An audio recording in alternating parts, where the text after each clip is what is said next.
Hi everyone, and thank you for being there. It's already our 13th Ukraine meetings. I honestly didn't thought it will last so long, unfortunately.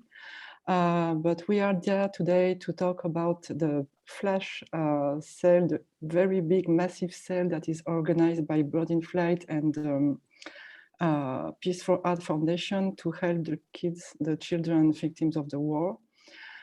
It's 74 Ukraine photographers that gave an unlimited access to one picture for their work for the price of 50 euros. It's organized by Ukraine organizations, and we are here today to talk about it with Lyolya Goldstein, the head of Bird in Flight, and Cornélia Schmidmayr from Peace for Arts Foundation. Mikhail, Palinchak, and Dmitry, Kostyukov, photographers of the sale, are still there. Are also there with us if you need any questions to ask about their work and the meaning of this sale. So please, Lyolya, can you present us the sale for us? Yeah, it was a pleasure, of course. Hi, one more time. And what I have to say, Bird in Flight, the magazine about culture and visual culture and photography in Ukraine, launched a charity sale of 74 photographers. And I said previously, before the online started, we could do more, but there is almost now a huge amount of people. So we've organized all that sale in a partnership with Peace for Art Foundation, which we worked previously with Cornélia and Ivana. We've made previously projects. Both of them were in Kyiv, in Ukraine, and made a big photo fair. And also we have partners Sensible Ukraine Association who helped us. And yes, you're right, we are raising funds for a fund which is named Posmishka UA.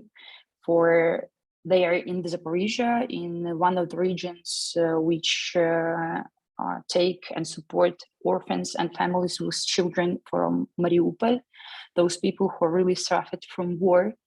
And now we know that Mariupol is almost, or not almost, or just destroyed at all. And we understand how it is necessary and important to make something for those people. Our sale started from the 15th of April and it will last till 29th. So we have 5 days more, and we want everyone to join us and to support children and to buy art if it is necessary. I mean, our voice is art, and if we can spread art and somehow help people, it's the main thing we can do. So all the authors, all these 74 authors gave us limitless access to their photos, and this, I mean, that is prints, obviously, outside of author circulation. And the price is 50 euro. I guess that's mainly what we have to know about our charity sale. Are you used to make charity sale? You were saying before we started that you were doing one before that lasted 1 or 2 days. Yeah, actually, the idea of that action when it was COVID time, Misha Palinchak, who is with us today, he gave us that idea to us. He bring Bird in Flight that idea, and we decided to make. He told us, guys, you have so powerful community, and you can gather people. Just let's do it, and we've made it. I guess we gathered everything for 3 or 4 days, made the website and pushed all the things. It lasted just 1 day for that action. We've gathered money for doctors and COVID hospital in Ivano-Frankivsk, where the situation was really difficult at COVID time, at the beginning of the COVID in Ukraine in the spring. And that time it lasted, yes, 1 day. We had 3 prints from each photographer. And now, as I said, it's limitless. And yeah, we could, this time we could do it longer in time, but we think that it's normal and good to measure the time, because Some people just can postpone and never come back when we make the mailing and everything like that. People just can see and never come back because it's too long and they have forgotten or something like that. That's time we have. That's why we have time till 28th of April. And as for the previous action, we've gathered 200,000 hryvnias. It was almost $7,000. This time we have already gathered €850, and we are waiting to make it twice at least more till the end of the action. I really hope so. Sorry, how much? Now it's 8,500 euros. Wow. But I really hope that after all that you guys doing for us and for all these online sessions and all the spreading the information for all the communities, we will twice it. I hope so. Fingers crossed. Yeah, so sorry. Maybe I just open the webpage now so we can have a look, what we are talking about. Yeah, please.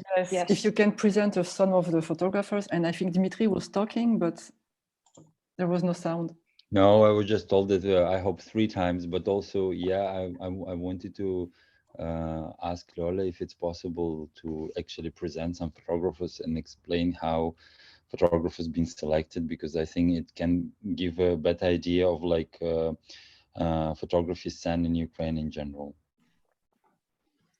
Sorry, I didn't hear the last part of what you were saying. But I think Dmitry was saying what I was just asking, because I'm still amazed of the diversity and the rich proposition you offer. Yeah, we've just asked photographers to send us some. Igor, if you can present, I know Igor. I have so weak. Can you just go up a little bit? What letter? Because they are sorted by the family. The one who is working with glitches. I have his book, for example. Yeah, it's a great book, actually. Yeah, great book. Igor just made it. Yeah, actually, this series is about all the photos he had on his storage disk, and then his storage disk had been broken, and he didn't know what to do. And after that, he found out that all the photos all look like that. He just starting to manage and to set them down and to for somehow connect one to each other, and then made a huge series which is about glitch and about how our perspective of everything we have can be transformed with all digital methods we can use, or what digital methods can be used to mass media and so on. And can I just add something, because I just bought the book? Yeah, of course. The book just issued, actually. Yeah. The book is great, and if I'm not wrong, you can choose the cover because there are different covers. Yeah. So what I really like about that work is that the glitch work is a kind of classic, but he's going to the end, to the full. Let's go to the hazard, and I really love it. It's amazing. Maybe another one then? Yeah, we can come back to the very first part, maybe, I don't know.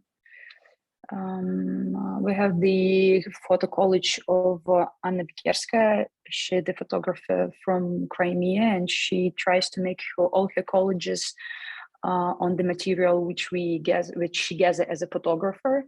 But here we, of course, we see some parts which she bought at the free resources. But she has a powerful series. Actually, she don't want to call it series, but she had approximately 15, I guess, pictures of what all happened from all the Crimean invasion and so on. And she moved from Crimea before that time, before 2014. But in all her art, she made statements about all that happened and how that happened. This picture is not about that. This picture is very likely to be bought because she's nice and beautiful. But if someone is interested, please just find her website and these are hand collage, or is that Photoshop? Yeah, it's a Photoshop. Photoshopped. Okay. Yep. And She's a digital photographer and motion designer, actually. Photographer and motion designer and a digital artist. And these are pictures she makes, and she photoshopped them afterward. Yes. Mainly, she make all her collages from pictures that she made by herself, but some details, of course, are bought from some internet sites who are selling stock pictures. And some you wanted parts. to talk also about another photographer friend of yours? Yeah, actually, I wanted to say about Marina Frolova. She has a series. Yes, a bit. Stop. Here it is. Yes, I love this one too. Yeah, me too. She had a series with Nikita, her best friend.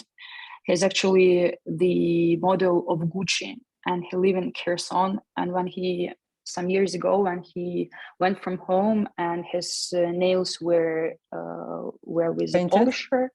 Yeah, with a polisher, he took his hands into the pockets because he could be beaten in Kherson, and it happened all the time. And now Marina and Nikita both in Kherson, in occupied Kherson, as well as one of my colleagues, our corrector, she's also there. And actually today morning, Nikita and the guys, not Marina, but boys, wanted to escape one more time, but it's impossible. And we are thinking about them every day, but we can nothing to do and can't help them. So we just, every time we're messaging each other, mailing and so on, but I really can't help them at all. And is there a special meaning to that picture? Because I think of baptism, but I don't know if it is related, because it looks very much like a Christ. Yeah, it's a bit related, of course, but I don't even know how to interpret formally Marina and Nikita works. It's a huge, powerful series of photos. Just you need to watch all of them just to understand the narrative.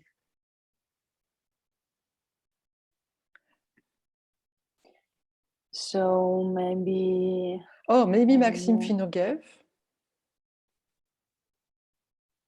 Yeah, Maxim Finogev is from Odessa. Actually, we know that for 2 days, yesterday Odessa, all happened in Odessa. I'm sorry, I've just cuckoo about all that things, so I just don't remember. This was on Sunday. Yeah, so yesterday, right? Today's Monday. Yes, today's Monday. So yeah, yesterday in Odessa it was a big shelling, and people died. And Maxim is in Odessa, and I love his works. He has a special view, make sometimes these comic pictures, because we know Odessa as a comic state of Ukraine. And his point of view is really very interesting. So we can just describe the picture. We can see the sea and above the sea, but it's a fake sea above the real sea. And that is Odessa, but it's really special. You were asking me, you were asking me on how we've made this selection. Actually, just we've asked photographers to give us 3 pictures, and then I just chosen to make the variety of that. So I just can we come back? Sorry, Boris, can we go back to GORSAD? We are listening to you, Lyolya, please. I'm just trying to go there. GORSAD, I adore them. I have to say, I contacted them last year because I wanted to propose them for circulation, for example, but it was complicated they don't really speak English, so it was complicated. Oh, really? I didn't know, because actually Masha, one of the GORSAD, is in Berlin now, and she's not, as all of us are not in very good conditions. And actually, I guess I will see her maybe in a week or 2. And if you need something to connect, if I can be a translator or something that, I would do it. I would do it with a pleasure. I would suggest you just talk on Instagram with them, because I tagged them, and then we had a little chat on Instagram because they said thank you. That was no problem. So the person who is doing the Instagram account is the one to talk. They have a very little English, but then I tried to make a connection live with a guy on GORSAD, and that went. It was very complicated. So maybe next time, maybe another time. Sorry, it was just to go back because the okay. Anyway, I'll ask Masha and we'll connect you if it is necessary. But sure, of course. Because they are very much related to. I'm sorry, Lyolya, I don't want to talk about the things that you know better than me, but I also. No, please. I'm really interested to hear from you what you're thinking about. That the work is very related to somebody I knew and that died a few years ago, Renrang. They're very much. They're going very much into his direction, and a lot of other photographers from the US you can recognize. So what is interesting for me in this work is that they are very much referenced in a place where we couldn't expected that. I was very surprised to see scatter boys and snakes with half naked people in Ukraine photography related to Renrang, and I don't remember the name of this photographer from the US who is doing that also. But it's very interesting for me because they also have this exhibition with skaters, and they have pictures on the skates on the wall. So I really like this street culture. So GORSAD is something I kind of missed this year in our presentation for circulation, but next time maybe. That they're doing. Okay, and actually GORSAD make that always orphan children. They make it in orphanages. The what? In orphanages. They're orphan. All that children are orphan. They're making an incredible work. Can we go up? What I really liked also. Sorry to take the lead, but maybe we need it's all right. Is that you have a lot of photographers who are also very much into the. You have very new contemporary photographer, but you also have Yevgeny Pavlov. Yes. With much more classical, or Roman Piatkovka. And if I know Roman Piatkovka, it's only because I did an article on the Kharkov school a few months ago. Can you have a few words on this more classical or more? Yeah, actually, in the previous hour sale, we had also Misha Pidan, all the people who are from Kharkiv School of Photography, and that time we have just from the classic school. Those you've been talking about, and also Miloserdov.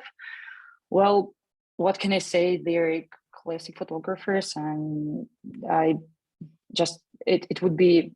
I think it's not even about formal things, but also about to show all the Ukrainian scene in our charity sale. That's why we've gathered all the people whom we are working with also. And Pavlov, actually, Evgeny Pavlov didn't take part in the previous one just because he missed our mailing or something like that. And he told us, if you're making something like that in the next time, please let me know in every way.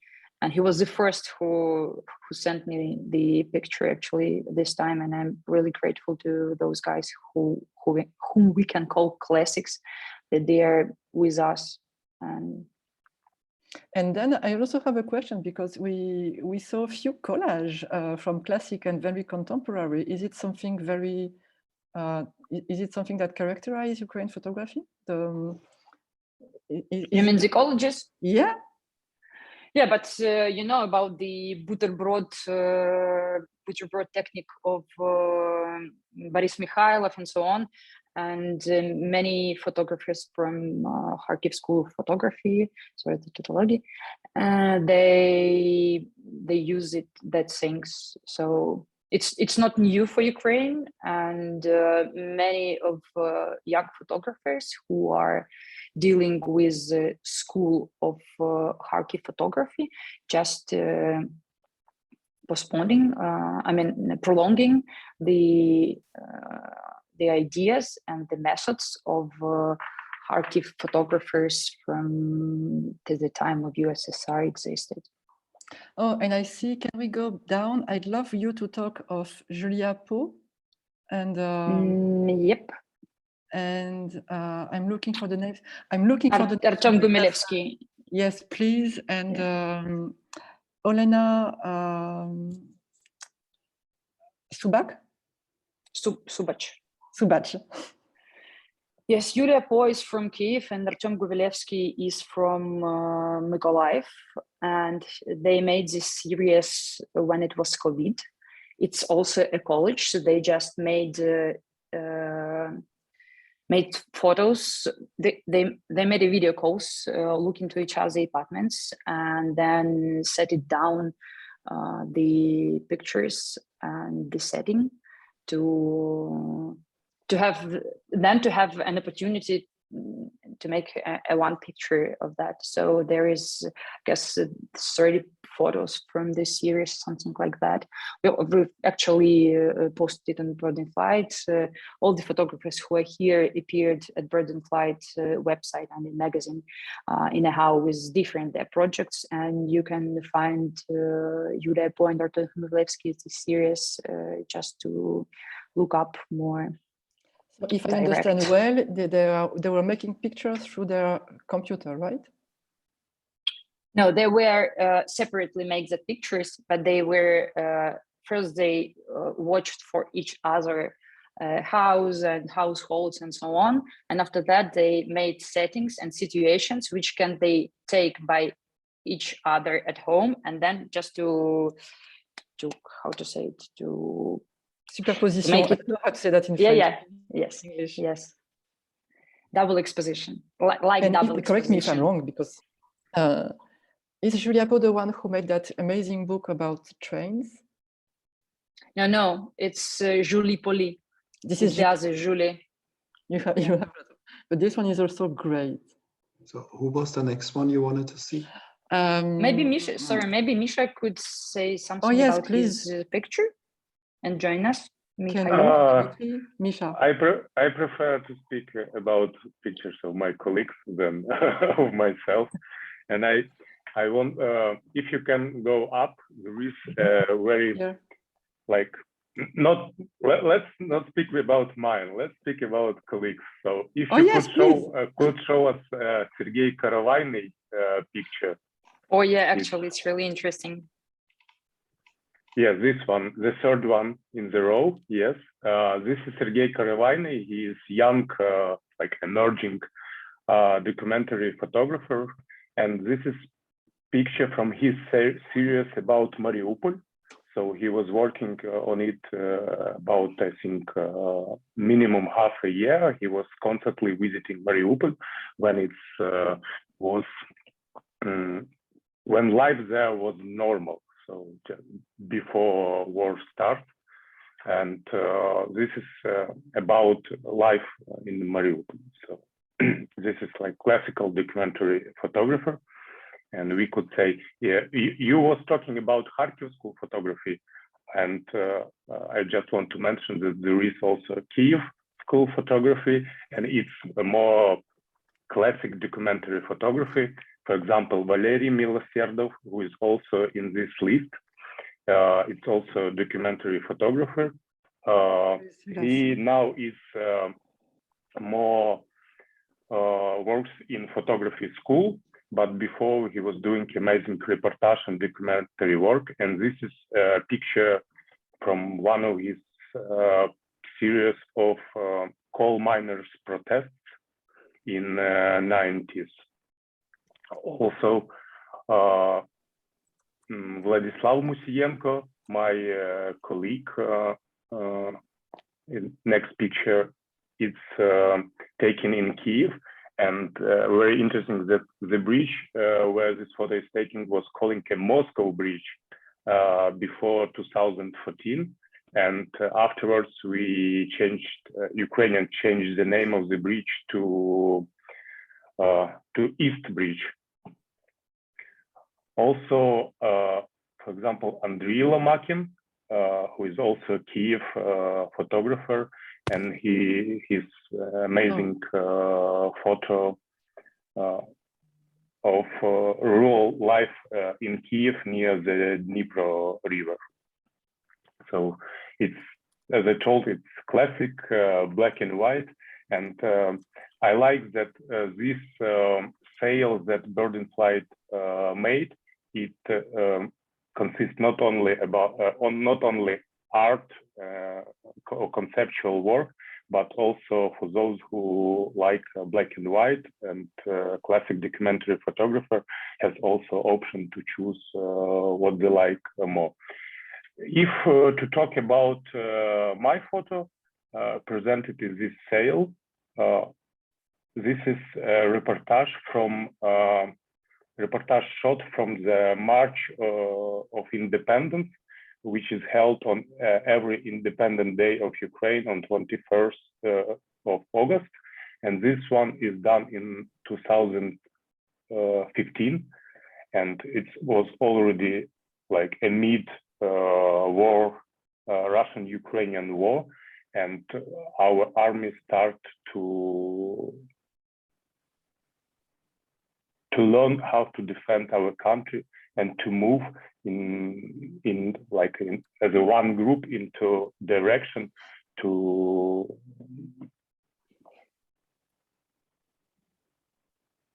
stop aggression. So that's it. Maybe Dmitry can add something. Dima, maybe you can tell us something about your work, because I know that it's an actual college, I mean, handmade college, but after that you made the print. Could you please tell us about the series? Yeah, I would love to also give some context, and because we were talking about collages, and it's very interesting, the background. So first I will tell about this picture. This is actually a picture which I did during the last parade in so every summer there is a Navy Day in all Russia, and and it used to be in Ukraine at the same time. And after USA collapse, Ukraine was Russia was officially rented military base in Sebastopol and some military bases in Crimea. And it was a very long debate about this. Like this question was very political, and like, for example, the mayor of Moscow was financially like pushing money in Sebastopol in order to make people in the city more loyal, and at the same time, like every prime minister, every president of Russia or Ukraine, they had opinion about this. And for maybe 10 years, these Navy days were the same. And now it's very difficult to imagine. But so what is Navy Day? It's like when you have military ships in the harbor, and some military ships go through the harbor to the open sea. And it was a common parade between Ukrainian and Russian army. So on the same ships, it was two flags. And now it's difficult to imagine, but it's never been easy. It was very political jazz. I don't want to say that people were so friendly, but anyway. And it on this picture, it's the last parade when it was united between Russia and Ukraine, but it still already was mostly Russians. And when the war started, on the second day, I think it was that second day when this phrase "Russian warship, go fuck yourself," it was a phrase of a Ukrainian soldier who pronounced it to the Russian, actually the biggest ship in the Black Sea. And I remember when I woke up, obviously because I'm from the city, it's immediately pop up in my head. Like now it's all around. So it's became iconic. And this is original. It's original collage, which then I scan. So on the print sale, you can buy the scan, and because I can't make it unlimited. And so it's a print, and then with this device, which you put name on your, I don't know, laptop or notebook of your I don't know, it's cool. I did this sticker. Yeah, but what I wanted to say that about collages, just to give you also a bit context, I don't know why exactly it's quite popular, but from my personal experience, for example, when I was studying in Europe in the art school, it's a limited, almost unlimited access to all the material. I mean, like, of course, it's always a question of budget and stuff like this, but in general, you have at least A4 papers.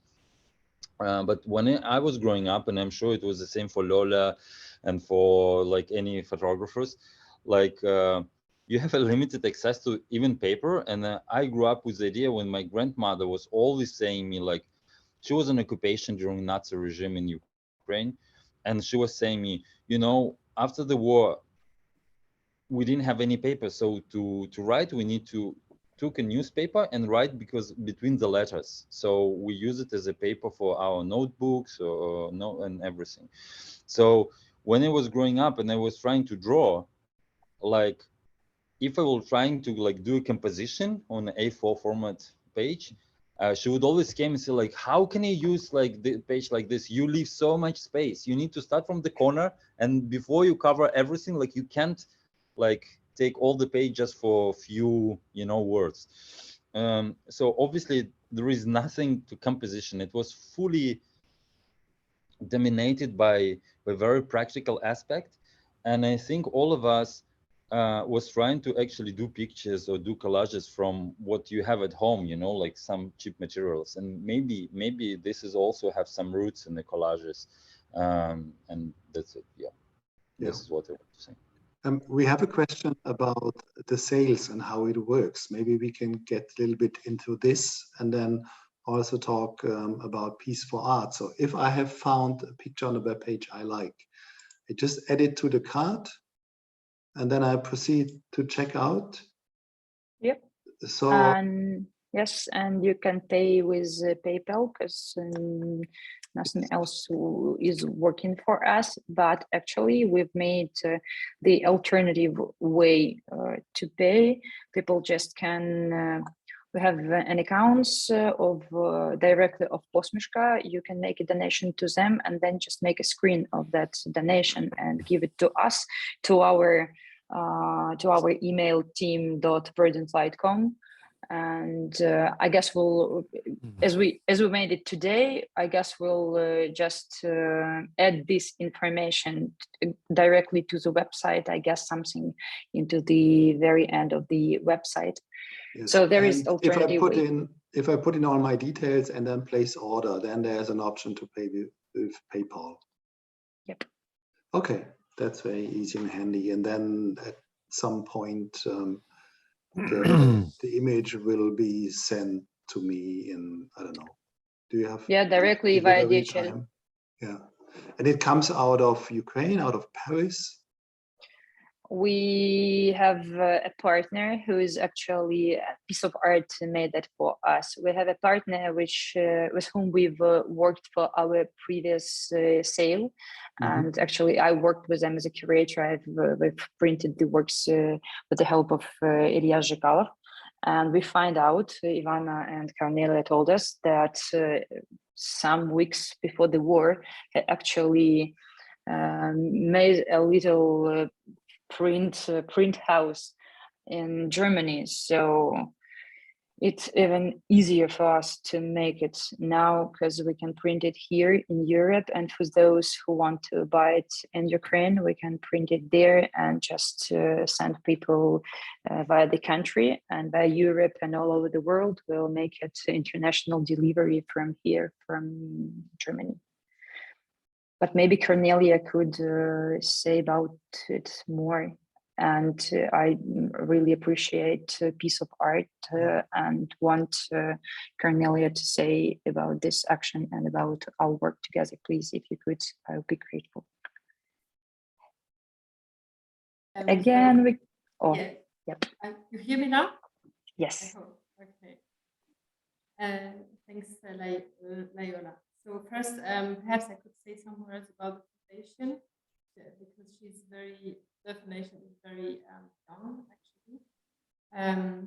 We found it's just in the aftermath of war with Ivana Bertrand. Ivana Bertrand founded the fair Photo Kiev some years ago, and both of us lived in Ukraine. I lived in Ukraine between 2014 and 18, and I was working at the French Institute.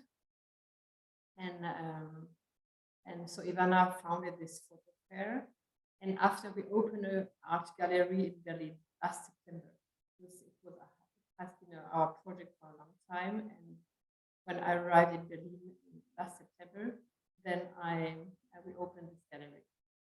And when the war started, we understood very quickly that the gallery was too small to face all the challenges Ukrainian art and Ukrainian artists were facing. I'm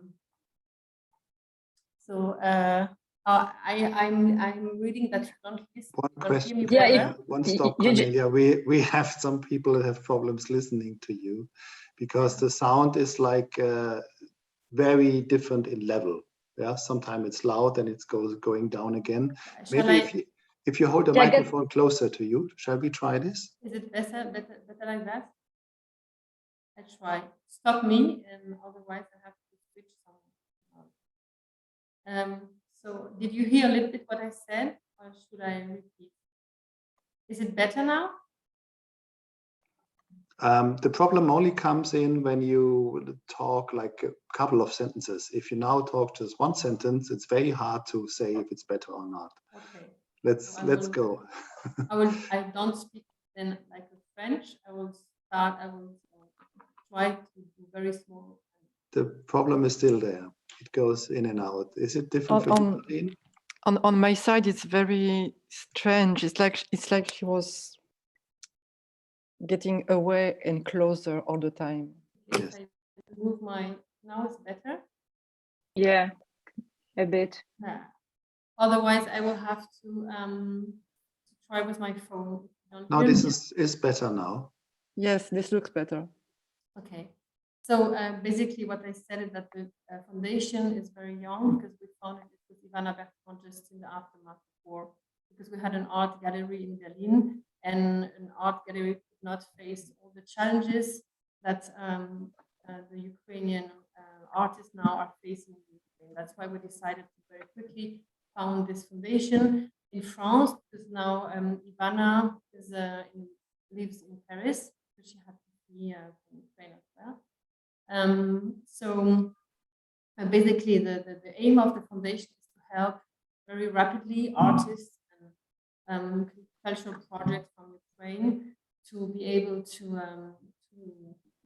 support them because some artists have no revenue anymore and don't work anymore. So this was our first goal, and also second is to help institutions to protect patrimony there and the heritage.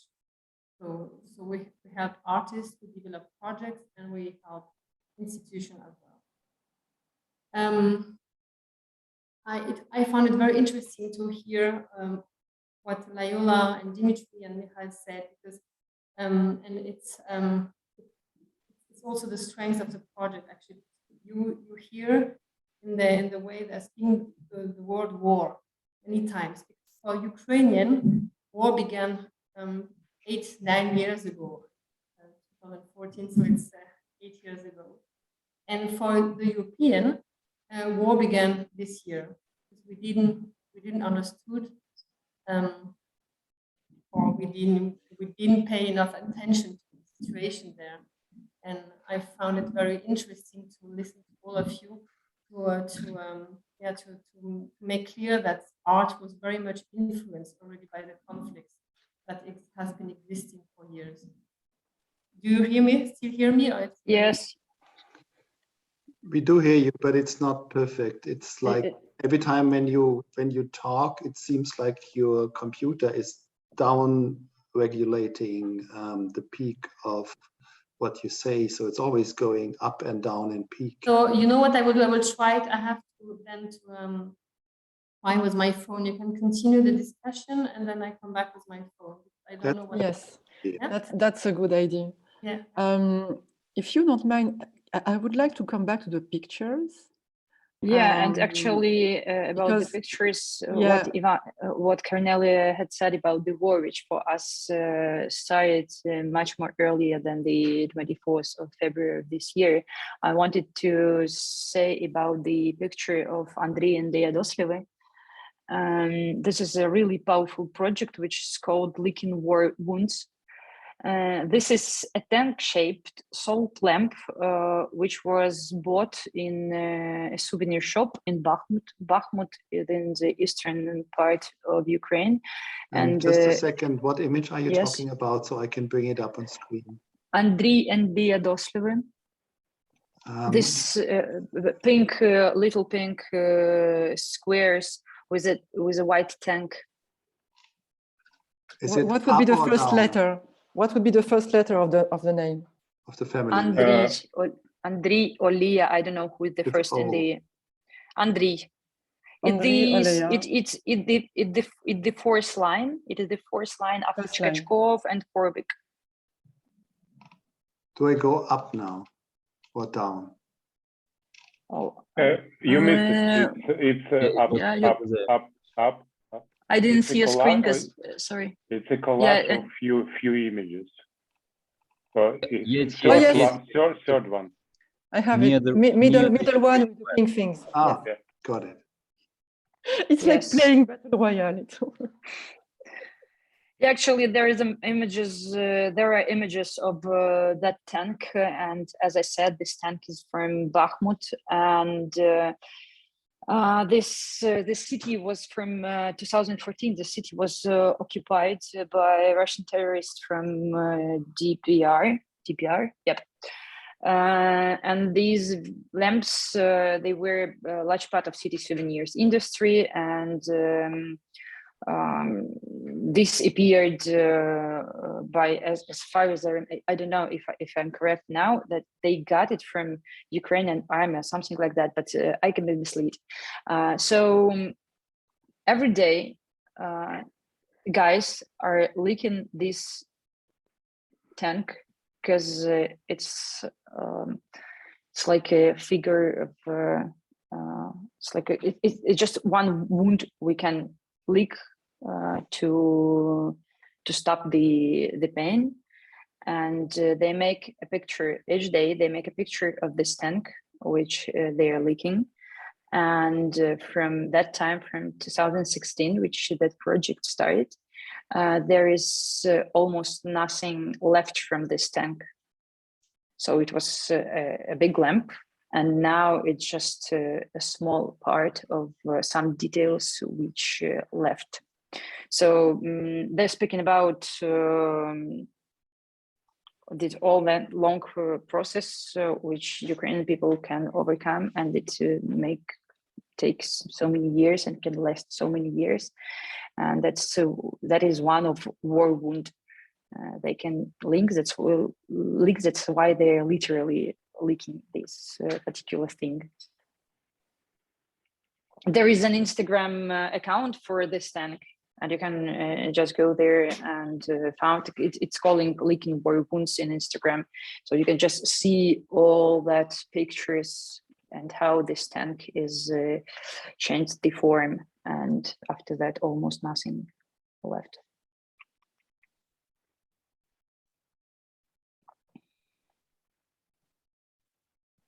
I also yes. Please continue, Dmitry. We'll need to talk to say a few words about Mikhail for her, because he didn't want to present it by himself. So, Misha, if you don't want to present, maybe Lyolya can present it. Well, Misha actually told about his work.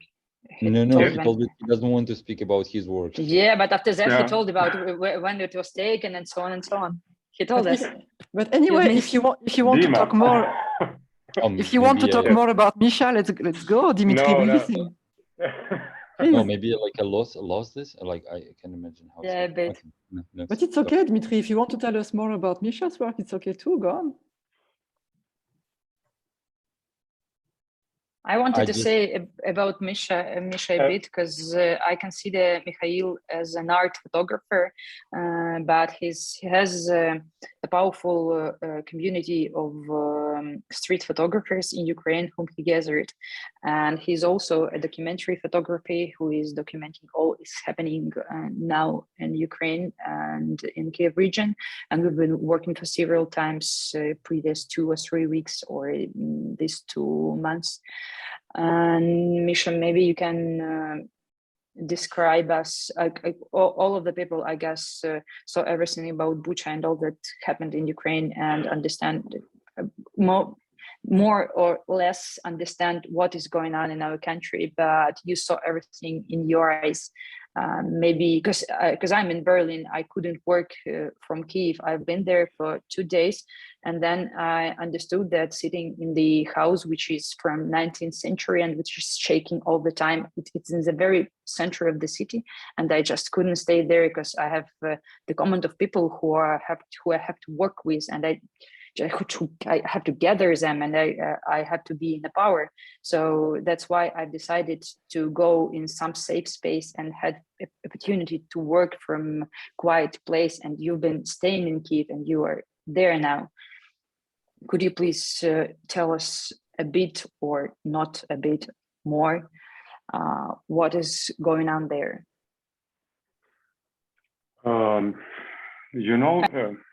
Yeah, if I will be difficult. Yeah, if I could explain this in words, so I would do interviews every day, but I can't. So that's why I am taking pictures, and photography is the only thing I could do, like I think, professionally, and the only way I can support my country. If not in army, so this then in information war, because the huge part of this Ukraine-Russian war is information also, and every photographer who is working now in the field shows what's going on in real.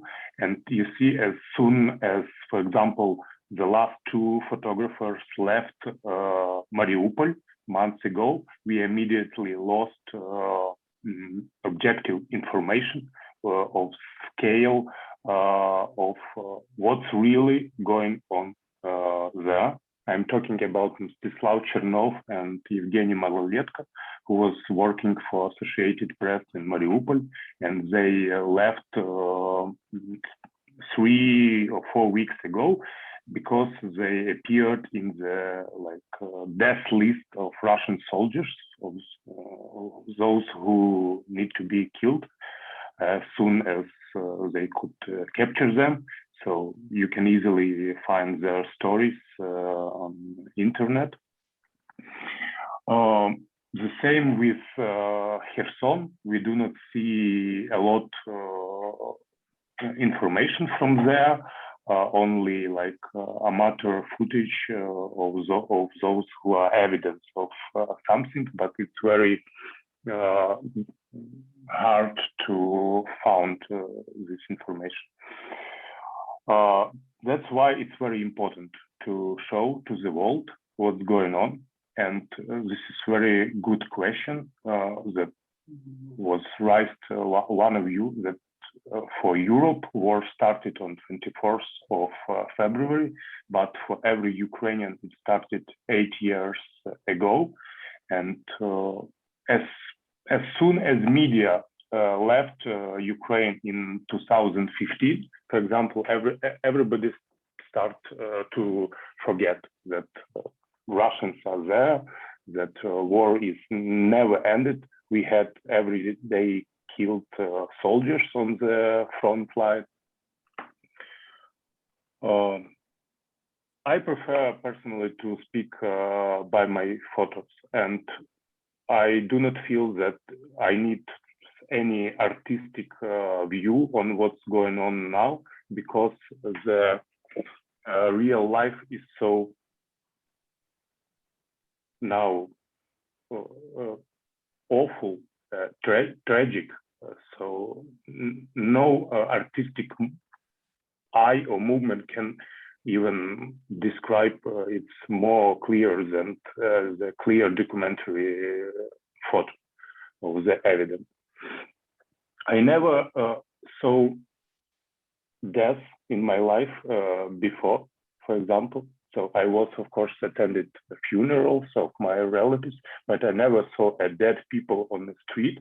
And imagine that one morning of one day, I see on the Europe highway more than 10 bodies left on the street for weeks, not buried. All of them was killed and left just on the highway because they was trying to escape from the war, but got into Russians' positions on the both sides of the road. This is the main road from Kiev to Western Ukraine. The same in Bucha. So civilians was killed just because they left there and because they are Ukrainians. And we already saw information from officials that almost 1,000 people was killed there, 900 with something. And I'm sure this amount will rise. So after all this, we cannot even imagine what's going on for real in Mariupol, in Kherson region, in Kharkiv region, and in any place that is occupied by Russia. So I can answer any of your questions, but it's right now it's very hard to speak about this. Could I add a few words about like what Misha told? I think very interesting about direct look documentation, and just to, if somebody from Europe will listen us, I want to build a small bridge of like existential journalist photographic question, which I, as a boss Ukrainian but who lives here, and also I never hide, I have 2 passports from very early age. Yesterday I was covering like Macron election, and it was not Macron elections, and when Macron won, it was a coverage with a lot of media, and it was Russia channel crew. And I realized it by standing just next to them. And I understand that I'm a photographer, but at the same time, I know that like literally these people, they're killing people in my country. And like, I realized that like I need to left, because like if I will stay like 2 minutes more, I would not be. This meeting is being recorded. I will just actively participate in like, let's say, interaction with these people. I don't know how to put it in more polite words. And for me, it was maybe one of the, yeah, you know, like very often, like people who participate in the war, like asking, like, should you help people or like, or photograph? Usually in real life, it's not a real question. You obviously help. But like, but yesterday I have like this is an absolutely existential question. I know very concrete feelings which I had to this Russian TV channel team, and yeah, I know that the only way to stop it, I was just pushing me out of the press area. So I think the problem is way broader, that what's happening only in Ukraine now, it's happening all around Europe, and it's way closer than still a lot of people think. And it will touch all of us, and like it will like very soon, and like I think it will not stay for like, it will be for a very long time. Yeah, sorry. And I also wanted to say that this time, sorry, please not apologize, yeah. Mikhail and Dmitry, please not apologize. You're just talking about your feelings and your truth. So sorry to cut you, Lyolya, but if you have to do something, please don't apologize. I just wanted to say that this time there is a huge consideration for Ukrainian cultural representatives who need to go to Cannes Film Festival and where they need to shake hands with those people who are in the same program from Russia with them. And there was a really big question: how do we need to communicate with all those people? Because for example, for film festivals, we all are in the same market, because it's not only about the main programs of the festival, which you can present or not present your films. It's also a big industry and a big industrial participation. And for Ukraine, for example, at Cannes Film Festival, which will be in a month, there is also a special program for producers who need to go there and to present their movies, and they for sure will meet people from Russia. Okay, we can call them liberal people and so on, but there was a huge question to people who organize Cannes. Is it possible just to mix all that people, I mean, Russian and Ukrainians in the same program, in the same industrial, all the governments? And some of Ukrainians even thought that it is better to make a huge statement and not to go to the Cannes Film Festival. But then they, of course, understood that if we won't come, those people will come. And it would be just a huge gap for Ukrainians who just can raise their voice and say something from them about what they're thinking about the situation. And as you know, Cannes Film Festival should have been opened with a film by Mikhail with the name That, and that is a symbol of almost Russian Nazi, as we call them. And this symbol is restricted in some European Baltic countries already. And they said in Cannes Film Festival, and Hazanavicius, actually Hazanavicius is a big friend, as I know, of Ukraine, who supported Ukraine, and it was a big mislead. And just today, they make a statement that the name of the film will be the other one, but for a month or something like that, it was a huge scandal, because Ukrainian people couldn't understand, and Ukrainian directors and producers couldn't understand how it could be that so big film, the biggest and the main film festival in the world of the class A, could not understand how for Ukrainian artists is to stay with that alongside.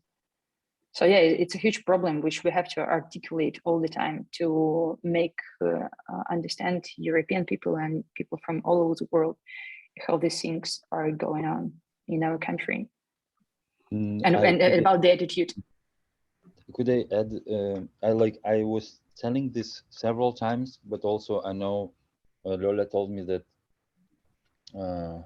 it should be probably a big part of Birds and Fly kind of program inside the magazine. That, like, with example of this print sale, you see how many strong photographers in the country.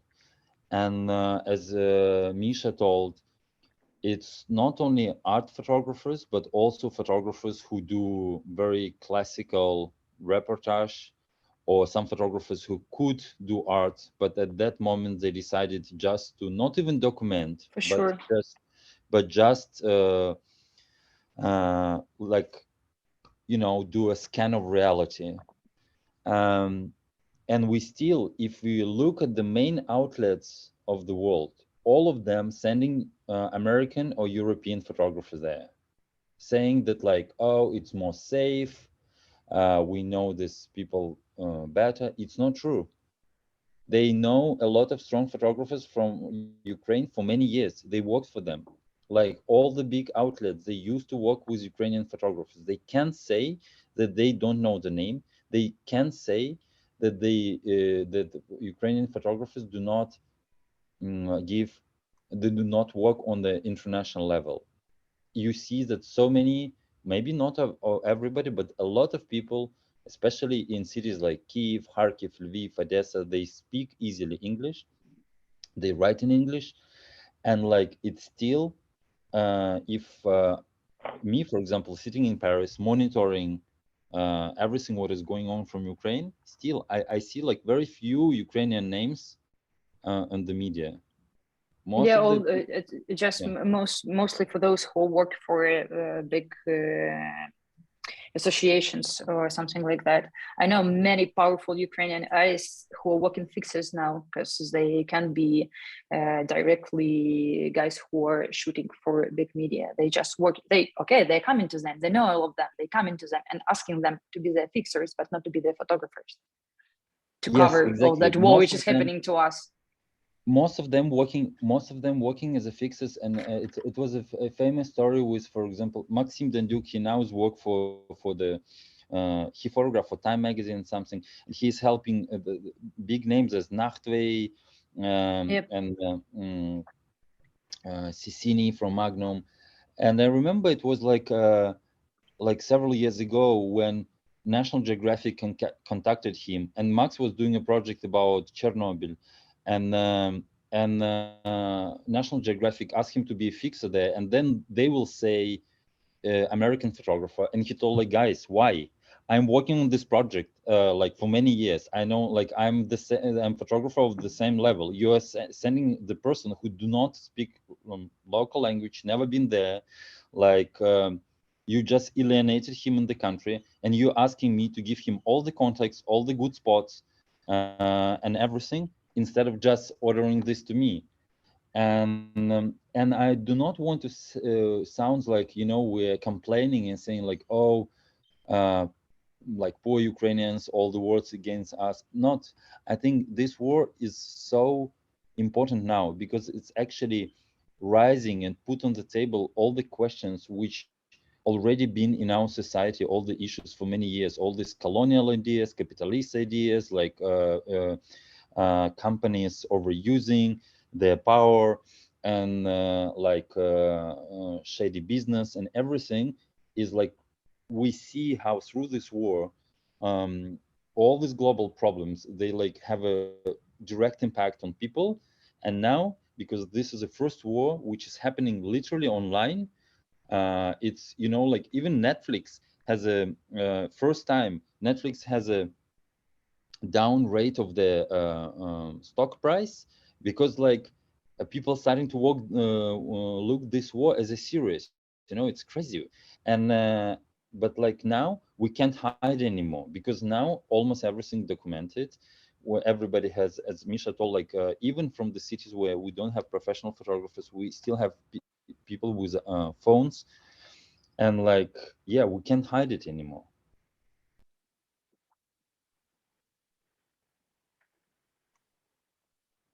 Thank you. That's very true what you're saying about the photographers that are coming from all around the world and using the Ukrainian as fixers. And that's something we also think about for a few weeks, because this is now that we see in Europe. It wasn't that shocking when it was further. We didn't thought of that that intensively. But unfortunately, the more we go into this war and the more we realize that what we want in the media is not somebody who makes us discover anything. People want photographers or storytellers or journalists to talk to them with their own signs, their own codes.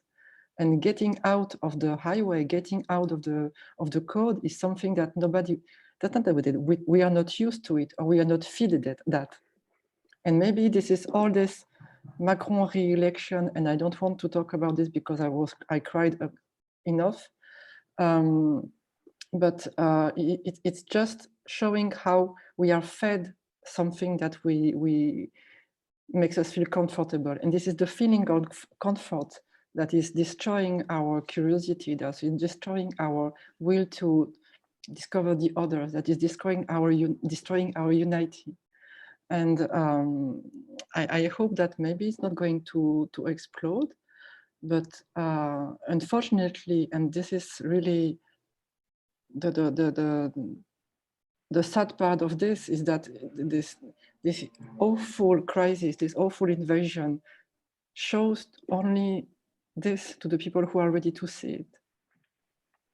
And unfortunately, and this is very personal and this is on my side, a lot of people are not ready to see it. And if we are doing that with Boris and Erika, who is not there because as a lot of us, she's over busy and she's not with us this week because this is the only week of holidays. We did that because we knew not a lot of people were able to not only understand, but to see what's going on. Yesterday, somebody told me, but why Ukrainian is under Russian influence? I was like, it's not influence. Yeah, I can. This is something today, influence. Yeah, I understand. Yeah, I can bring one example, which I realized only when I moved to Europe, why it's not a Russian influence. So when you speak Ukrainian and Russian, like people who like, let's say, live in Ukraine, they all understand Russian and they speak Ukrainian, obviously. And it sounds obvious because they think, yeah, if I speak Ukrainian, I obviously understand Russian. But actually, it's not so obvious because when you speak with immigrants who grew up in another country, for example, Ukrainians who were born in Canada and grew up in the Ukrainian community. So I have two friends like this, one from Canada, one from Australia. So her parents from Ukraine, they grew up there and they speak Ukrainian. And when they hear Russian, they don't understand anything, zero, because it's a different languages. And the fact that all the Ukrainians understand Russian, because like consciously or unconsciously, Russian presence in Ukraine is so huge that even if you don't want, you will still understand Russian.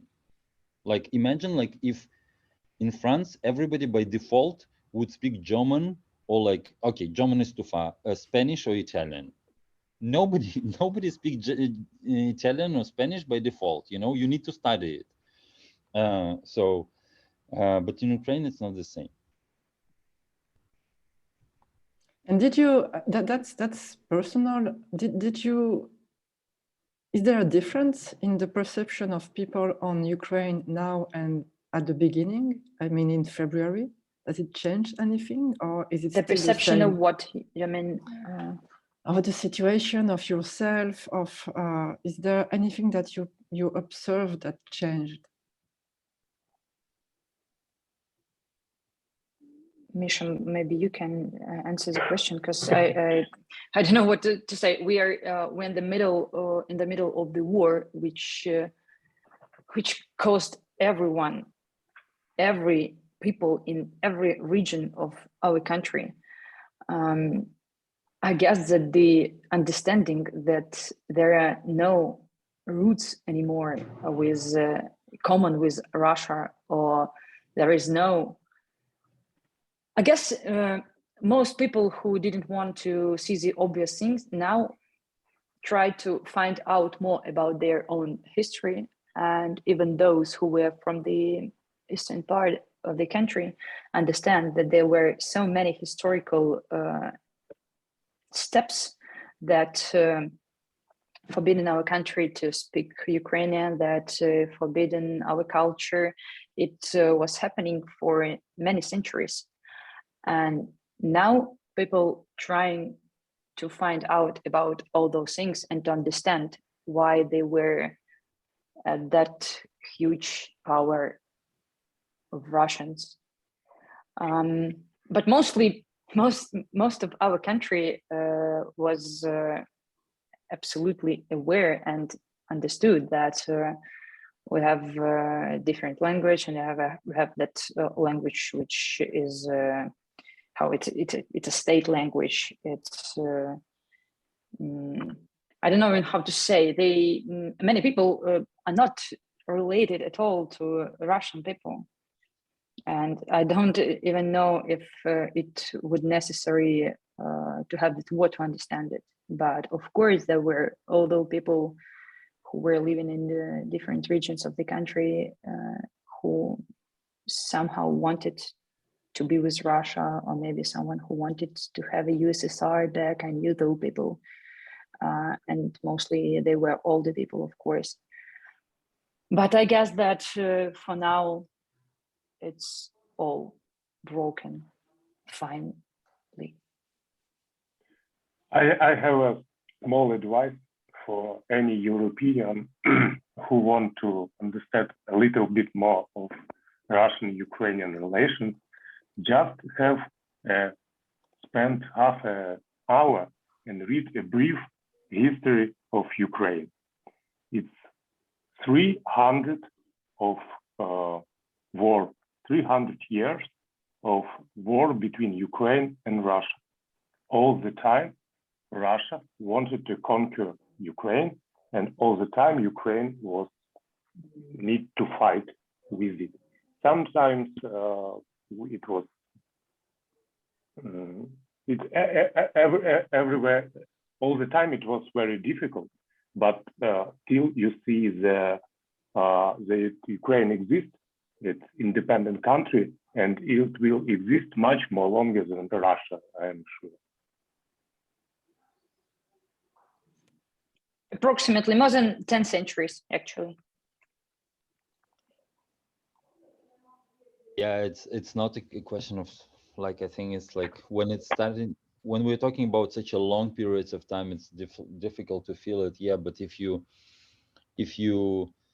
yeah, as Misha told, like, if you even like don't have the 30 minutes to read about all the history, read about just a list of the laws, official laws by Russian tsars, by Russian kings, whatever, by Soviet Union leaders, when Ukrainian language was officially forbidden in Russia, or publishing any books or using Ukrainian language was forbidden. Just it's like in Instagram now and all social media, it's like official. You can go to Wikipedia and you will see the list. It's not a secret. It's impossible to hide. It was like, it's everywhere. Like if you have like 10 minutes to Google, you will see it. And then you will understand how, sorry, Dima, you will understand how forbidding of Ukrainian language, how from forbidding Ukrainian language suffers all the Ukrainian culture, so which was also forbidden because of that. What changed? I can only tell on my personal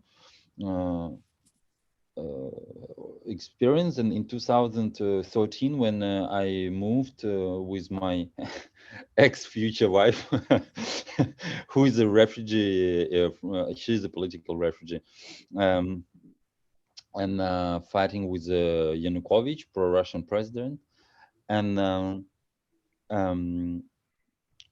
at that time when she was applying for asylum seekers, like a lot of people were not even know what is, like a lot of people were asking what is Ukraine.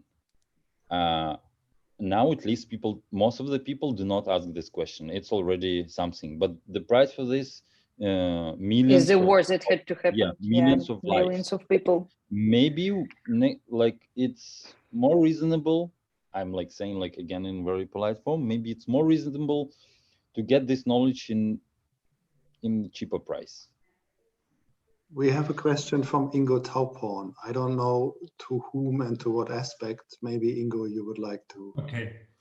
Hello together. So we talk about languages. So I think photography is a universal language. So is there a difference between the Russian visual language to the Ukrainian visual language? And if there is something, could you explain it for me? Actually, I can tell you that even the war started, I mean, the war in 2014, we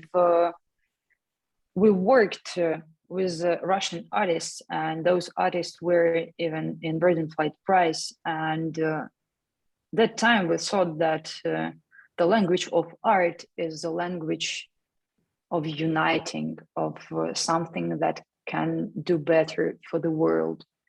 And we know the examples of really good photographers who are in school of Borshchenko and something like that. I am the curator who made many projects with guys who studying there, and they're students of Sergei Bratkov, who I really love. But frankly, I don't know how to speak about Russian art now. And I'm sorry, but I didn't even want to relate somehow now, because I think that now we just need to raise the voice for Ukrainian art scene and for Ukrainian photographers, but mainly for me, a bit or a huge difference for always for 10 years which I work in arts, it was that Ukrainian photographers and overall Ukrainian art is more vital or something like that. It's more calm, or even it is really warful. It's I don't know. It's like Russian art for me was a bit dull and a bit grumpy. And Dima, Misha, what do you think about it? No, Lola, you're like now was on fire. I will try to tell it in very simple words, you know. So if you will put like everywhere there are good photographers, bad photographers, but if we'll take like, I don't know, 50 Russian photographers and artists and 50 Ukrainian photographers and just print some of their pictures and put on the table, you will see in very simple stuff. In Ukraine, you will see way more nude people, way more freestyling people, way more like people who do kind of crazy stuff, dancing, and this freedom spirit was always a part of Ukrainian culture, and this is actually what culturally disturbed a lot of Russians. I know it by I heard it a lot of times, because like Russia is a country which would love to be as Germany but never succeed to be as Germany. So they always say like, oh, we need to be organized, everything should be in proper way, stability. In reality, it's never happened in Russia. And so the fact that Ukraine is always like dancing, singing, freestyling, and saying like, look guys, just we want freedom, don't touch us, we will decide what we do. This is culturally, on the cultural level, disturbed Russians a lot. And because it's really, and you can easily see it in visual language. Can I weigh in, because the question of Ingo is hard, and I realize how hard it can be to hear, but it's also, I think it can help you and us realize how now is the moment we start to realize how Russia vampired. I don't know how to say that in English. In French, it's vampirisé. The mind and the cultural forces and more of this that of all the countries around them. And I'm lucky to speak as a Polish descendant, because we are the lucky ones in the story. Unfortunately, I'm sorry. One of the lucky ones, but for us here, it's very difficult to realize that this artist, and we realize that only this now because of these huge events that are worse than ever. Now we realize, because these are some people who are making research, and now we realize that this artist is not Russian, he's Ukrainian. Now we realize there are more influences that we thought. Now we realize that it really looks like colonization.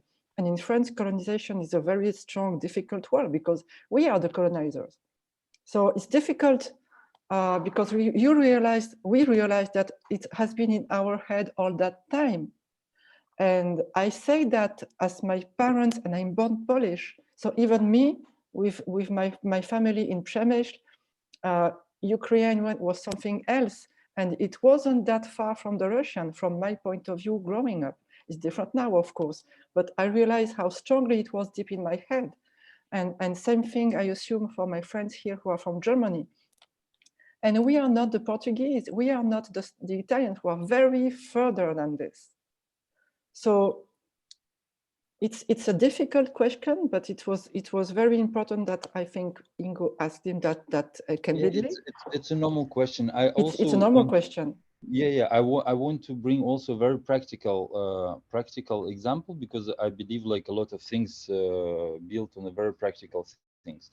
For example, now again in social media, people starting to say, look, for example, Malevich, he's originally not Ukrainian, not Russian, he's Ukrainian, and he in his letters he called himself Ukrainian.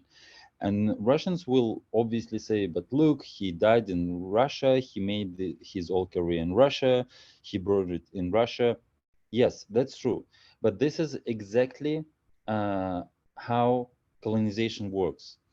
For example, if I talk about photographers, you buy film to photograph. And for a lot of years, some, I don't know, Fujifilm or Kodak, if there is a company represented, usually they were represented in like post-Soviet Union region with a hat in Moscow. So I remember by myself, when I started to photograph, I was buying positive films, and it was no place where I can develop it except Moscow. So if I want to do something, I need to go to Moscow or send it to Moscow. Now it's better, of course, but like 10, 15 years ago, it was not like this. So all the cultural and not only cultural business and everything built the way that you always need to go through Moscow, and like as soon as you do it, Russia absorb you and starting to say, look, you made your career in Moscow. You like your publication is in Moscow. You print in Moscow. Yes, but because like you absorbed everything. And actually inside Russia, everybody hate Moscow, but not for cultural reason. But it's happening always with the capitals. We know that it's always a conflict between capitals and not capitals. But the thing is, like, people always say, like, why are we growing cows, but we don't have saucisson and you have them in Moscow? Why we are like doing this and we don't have it in our place, but you have it in Moscow? So, and Moscow absorbed it in like inside the country and in the countries around. It's Russia problem if it's okay to have it inside, but it's not okay when they do it outside. And that's why art scene, like, it's a problematic things which heavily based on, you know, like in a lot of things, like where corporation based, how they sell, where they bring equipment, where they sell, like, I don't know, Hahnemühle paper, where you can buy Epson inks. It's, you know, it's sometimes it's a very basic questions.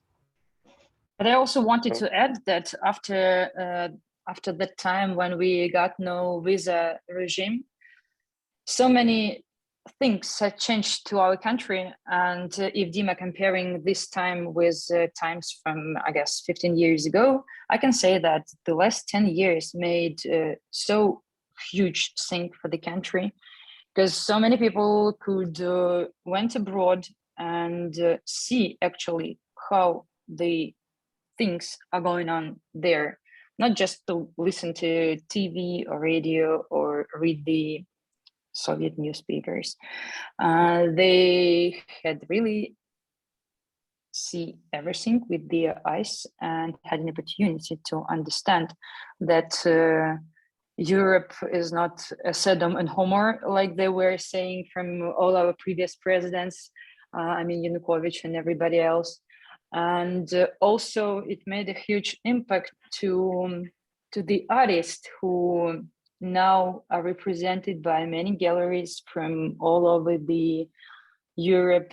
And I can say even that Ukrainian art scene become a bit more looks like European. You can, as in Europe, you have, I don't know, galleries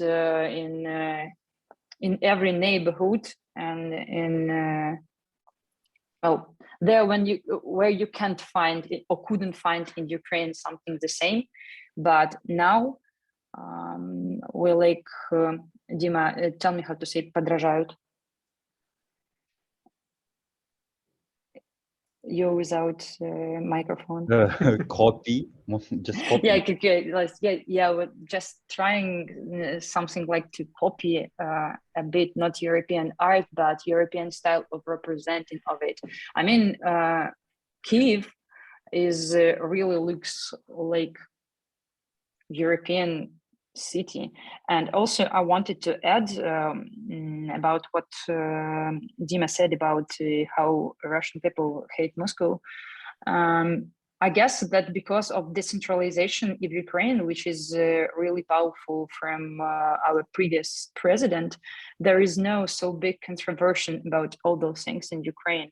People from Kharkiv and people from Kyiv and people from Lviv and from Odessa and from all big cities, they just working for a local context. And if we have in this sale photographers from Odessa, as well as photographers from not very big cities like Cherkasy or something like that.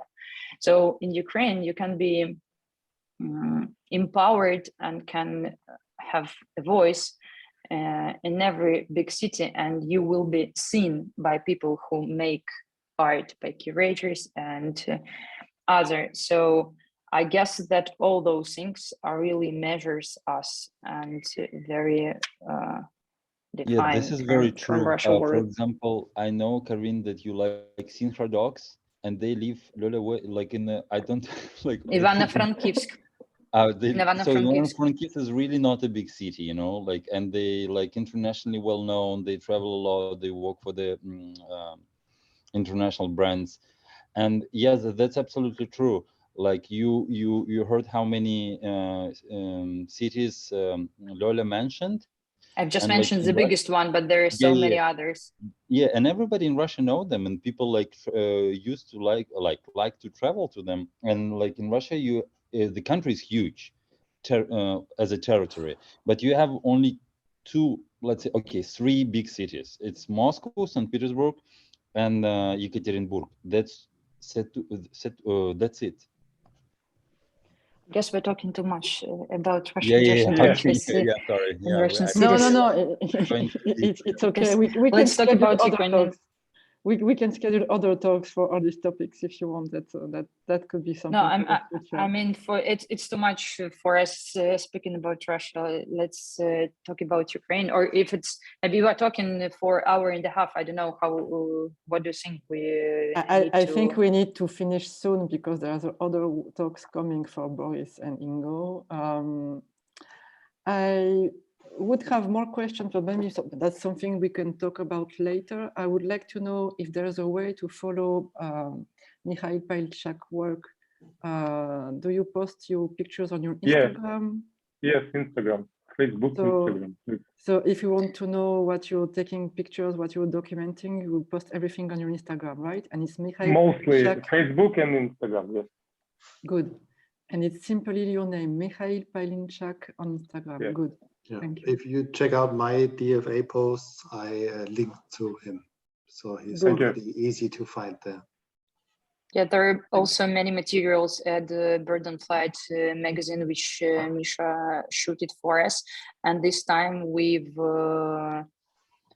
made the publications in Ukrainian, both Ukrainian and English. So everyone who want to be related or want to be in the context can go to the website and just find out all the information about not all the information, but the information we can find or to interpret in our website. There are many photos and so many stories about people from Mariupol, Chernihiv, and Bucha, and everywhere else where all the awful things are happening in Ukraine.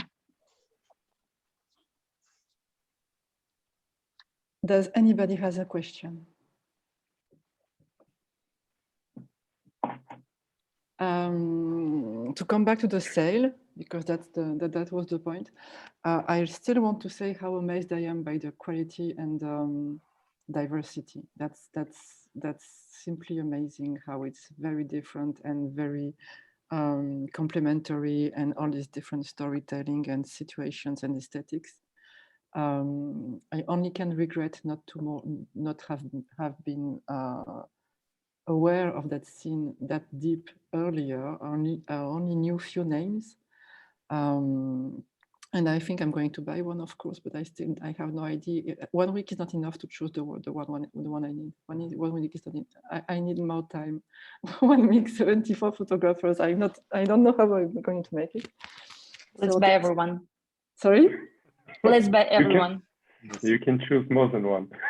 Yes, I know, but my banker doesn't agree. If you do another sale, please let us know. We are happy to spread the word.